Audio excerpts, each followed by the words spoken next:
Be good, sister. When you fall in love with a man, that love makes you willing to give yourself up. I'm not talking about giving up your body.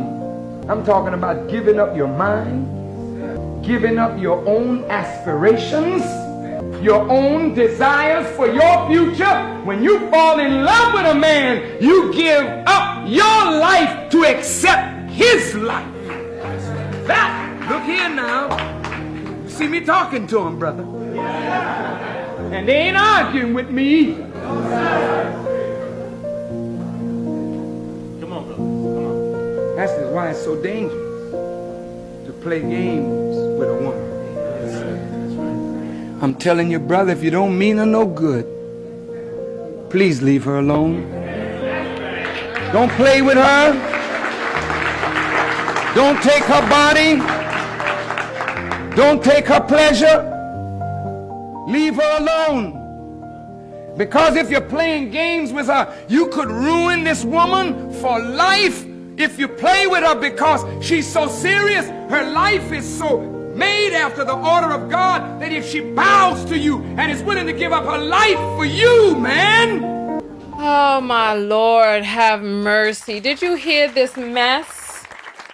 Women have been so conditioned to put men, children, family above herself. Those of you who, once your children reach a certain age, you don't even know who it is that you are because you dove so deep into giving up yourself for your children, for your family, for this man who they said is going to guide and lead you. But I'm telling you, a person who truly loves you will not allow you, even if you wanted to give up your aspirations. Like, what type of selfishness exists inside of a human being that you give up your aspirations and your life for him, and he sits there and allows it? Like, yeah, I'm the king. Yeah, give up your, yeah.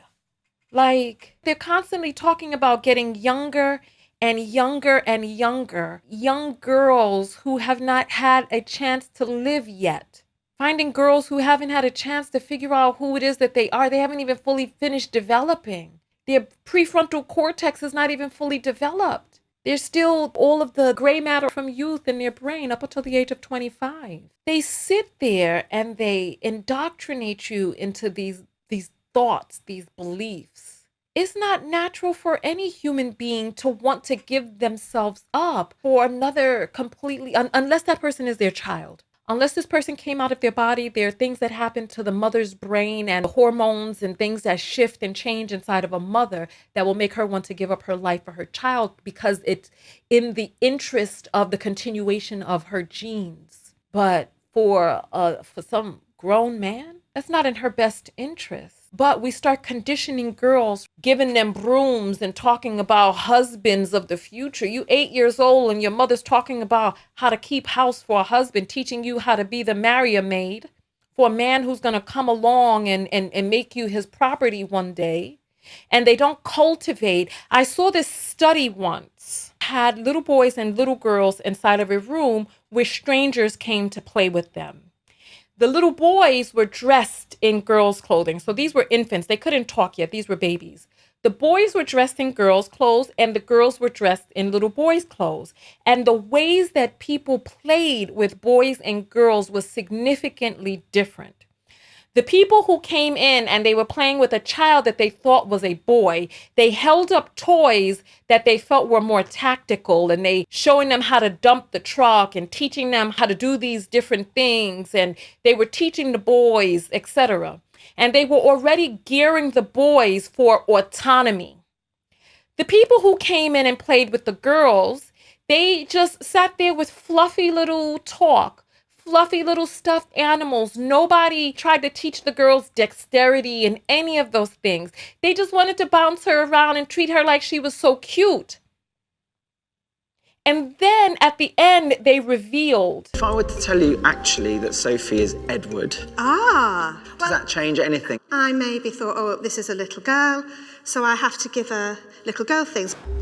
And when they saw themselves and were able to see their own internal unconscious bias, they realized that the ways that boys and girls are socialized by the elders is different. We teach boys to be autonomous. We teach boys to value their lives. We teach boys to go out there and seek freedom, to go out there and have value in their lives and to follow their dreams and their goals. We teach girls to live underneath a man. We teach girls to squelch her dreams. We teach a girl that she better find her a man by the time she get into college. Otherwise, she gonna be top shelf and she gonna be too old and she gonna this and she does that and the other. Teach her how to be a maid. We don't teach the girls how to cultivate their minds, but yet we're still outperforming boys in schools. Once we leveled the playing field academically, women just blew by men. What would our society be like if we stopped squelching girls? This is why nobody can come to me at the age of 12, 13, 20, 23 and be like, oh, I was never socialized as a boy. I'm a woman now. You cannot tell me this.